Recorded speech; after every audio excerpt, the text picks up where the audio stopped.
سنتے ہیں اردو میں خصوصی اپڈیٹ۔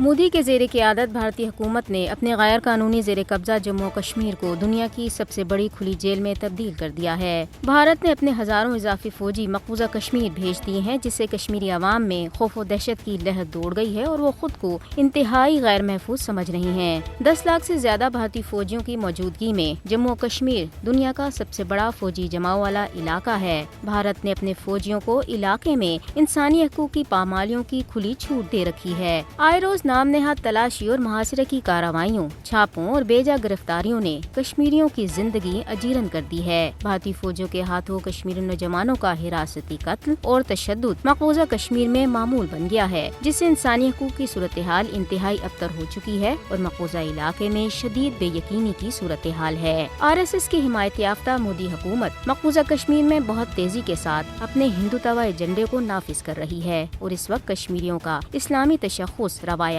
اور ثقافت سب کچھ بھارت کے نشانے پر ہے۔ بھارت نے اپنے زیر قبضہ جموں و کشمیر میں متعدد قتل عام کیے۔ گزشتہ 30 برسوں کے دوران 95,897 کشمیریوں کو بے دردی سے شہید کیا جا چکا ہے۔ کشمیری گزشتہ 7 دہائیوں سے اپنے جائز حقوق کے لیے جدوجہد کر رہے ہیں، لیکن مودی حکومت جموں و کشمیر کی حساسیت کو نظر انداز کرتے ہوئے کشمیری عوام کی آواز کو بندوق کی نوک پر خاموش کرانے کی خطرناک پالیسی پر عمل پیرا ہے۔ اگرچہ مقبوضہ کشمیر میں بہانے سے فوجیوں کی تعیناتی بھارتی حکومت کا اپنی فوجی طاقت کے اظہار اور کشمیریوں کو ڈرانے اور دھمکانے کا پرانا ہتھ کنڈا ہے، تاہم مقبوضہ علاقے میں مزید فوجی اہلکاروں کی حالیہ تعیناتی سے کشمیریوں کی بڑی نسل کشی کا اندیشہ پیدا ہو گیا ہے۔ انسانی حقوق کے عالمی ادارے پہلے ہی مقبوضہ کشمیر میں بھارتی حکومت کے کشمیریوں کی نسل کشی کے سفاکانہ ارادوں سے باخبر کر چکے ہیں۔ پنجرے میں قید کشمیری عوام عالمی برادری کی مدد کے منتظر ہیں۔ دنیا کو فاشسٹ مودی کو کشمیریوں کے خلاف فوجی طاقت کے استعمال اور دیگر جرائم پر جواب دہ بنانا وقت کی اہم ضرورت بن چکی ہے۔